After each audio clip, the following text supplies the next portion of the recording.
Welcome to the Re-Entry Archive, going in tremendous speed towards something unknown.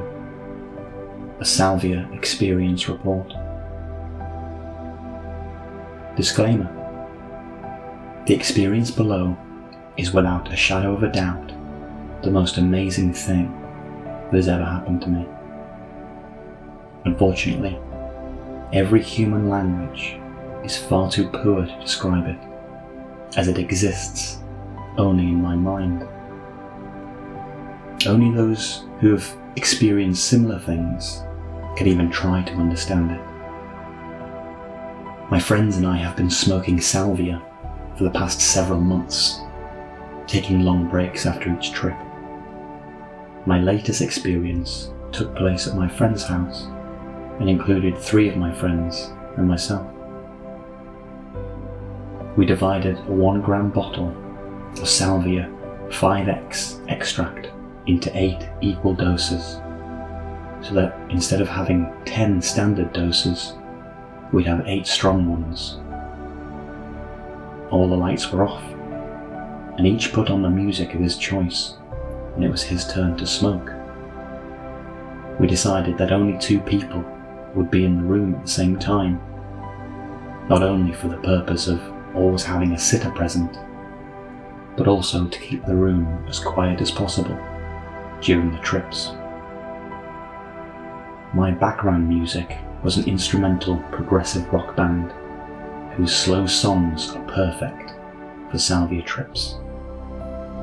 I put my entire dose into 1 bowl, inhaled deep, and kept the smoke in my lungs for as long as I could. Barely able to move, I forced myself to take the 2nd hit, and the final 3rd hit. I laughed like crazy for a few seconds, and then lay on the bed. Sally hits me like a truck. 10 seconds hadn't even passed before I was sucked into an alternative reality. I felt as though I entered a new and much more incredible version of Walt Disney's Fantasia. I was surrounded by hundreds of creatures from dozens of species which resembled each other, but in green and yellow and blue colours.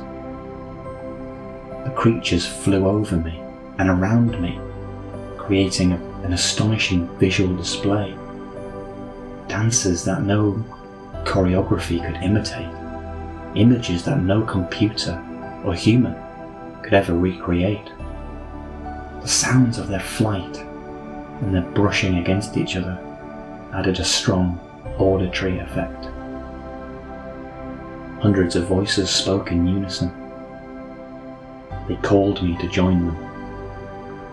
I felt confused and told them, I cannot move like them. I cannot fly like that.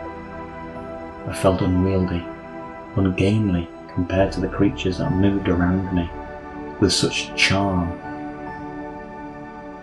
The last thing I heard before I joined the wave of creatures, which had already grown from several hundreds to several hundreds of thousands, was that I could do anything, if only I wanted it hard enough.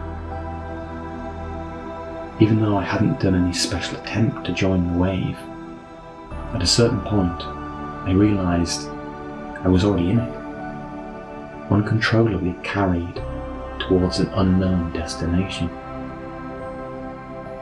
For hours, I was surrounded from every direction, as far as I could see, by those creatures.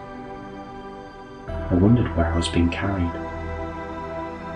After a while, everything stopped moving. The flow of images and sounds had disappeared and was replaced by clear, white scenery. The only thing in the endless white was a small dot of light. As I came closer to the light, I began to notice some sort of character within it. It had the general features of a tall, thin woman whose long dress, perhaps a wedding dress, surrounded her in a diameter of a few meters. I was possessed by a strong urge to reach her, which caused me to advance forward despite the strong blinding light. At a certain point, I could advance no more. I felt as though an invisible barrier had been put in front of me, and that the only way I could pass through was by receiving the luminous character's approval. After a long waiting time, she let me in. To both my surprise and amazement, when I took a step forward, the light faded, and an overwhelming place was revealed to me. If heaven exists, I now know what it looks like. Every verbal or written description can only diminish this perfection, this splendour that I saw, so I won't go into details. Basically, it wasn't very different from the classic images of heaven, except for the fact that everything, the grass, the trees, the flowers, even the earth and the sky, everything was alive and breathing. So far, I was still me in every possible aspect. I had a physical body. I responded to stimulation from the environment. I could see and smell and speak. At that point, I felt that something was beginning to change, both physically and mentally. Communication with the woman stopped being verbal. Every question I asked and every answer I was given were all done telepathically. I knew that I was going through some sort of change, but I didn't know what it was. Every second I felt that another part of my being was being taken away from me, beginning with my physical body and then gradually all 5 senses. I was going at tremendous speed towards something unknown. When the process was complete, I realised what had happened to me. I felt that I got a chance to be, perhaps just for a short while, at the peak of the world. I got a peek at what people aspire to their entire lives. True spiritual enlightenment. I know it sounds like a worn-out cliche, but this is what I honestly and truly felt. All I can do is think. All my essence and existence are thought. Earthly needs such as water and food and sex no longer exist. All 5 senses no longer function, and I no longer need them.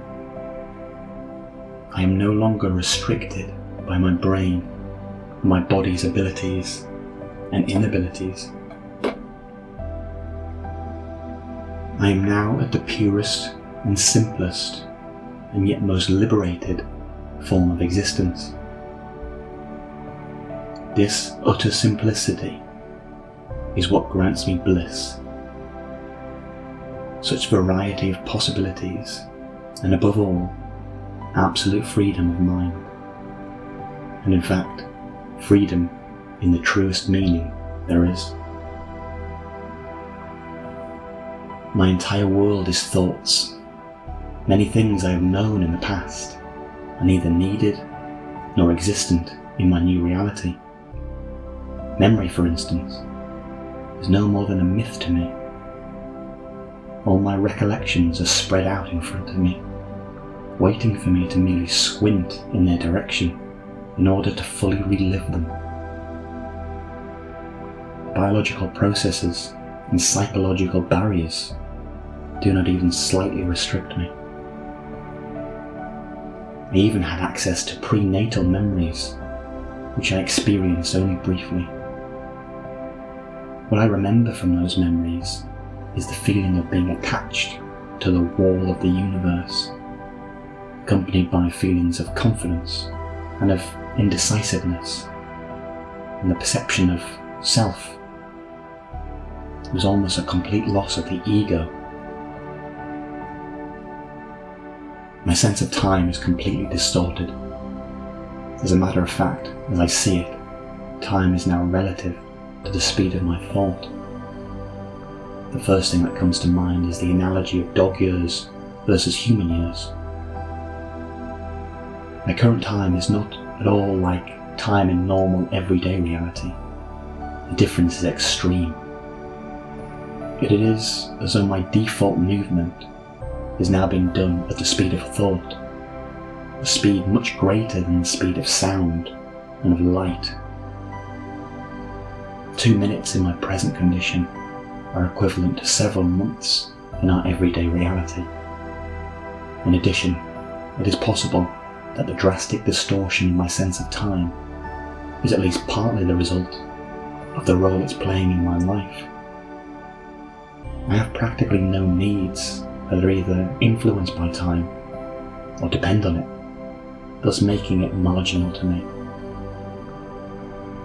I felt I'd been in an amazing journey of self-exploration and of endless possibilities for several months now. I believe that the only people who have experienced strong Salvia trips could even accept the fact that such a thing is possible. I was fortunate enough to have the opportunity to live for such a long time in a utopia within my own mind, and for that I thank Sally to the bottom of my heart. I've been thinking about this trip a lot lately, analysing it, trying to get a few conclusions. I realised that the heaven I visited symbolised perfection, something everyone aspires to reach in one way or another. The place is not a reward one may receive after death. It has nothing to do with God or with the afterlife. This place is our own mind when it reaches a state of mental and spiritual transcendence. This is an ideal state of complete liberation of the mind and the spirit. This trip has extremely influenced me. Thanks to it, I feel I have truly reached an insight about life. I know I'm not the first to say it, but now I can say it truthfully. I understand it. From the most complete simplicity comes great bliss. I don't believe that I would ever come close to this kind of simplicity in real life, but I hope that this experience would drive me to try and do so in the future.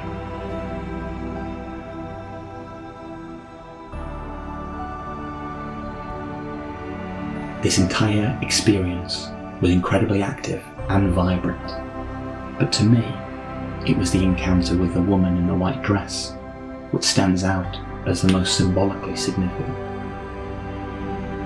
The woman steps out from a brilliant white light and permits the traveller access into a heavenly realm. Here, both the white light and the heaven-like space symbolise the self.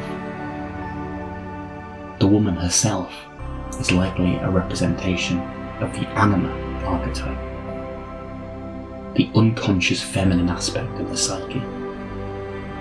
The anima is a symbolic inner figure composed of one's cumulative experiences with women. She is formed from elements of one's mother, sisters, lovers, as well as media representations of women. These elements are also combined with one's own suppressed or underdeveloped emotional, intuitive, and relational qualities. When the anima is appropriately integrated, a traveller can allow themselves to develop a respect for intuition, creativity, and emotional depth. However, when left unintegrated, a traveller may project their anima onto others, or even learn to fear the feminine within. Following this encounter, the traveller should reflect upon their experience and probe deeper. They should consider asking themselves What aspects of the woman in the white dress did I find compelling? What was she trying to teach me? How do these qualities show up in my own psyche? Am I honouring my intuition and emotions? Or am I simply bypassing them?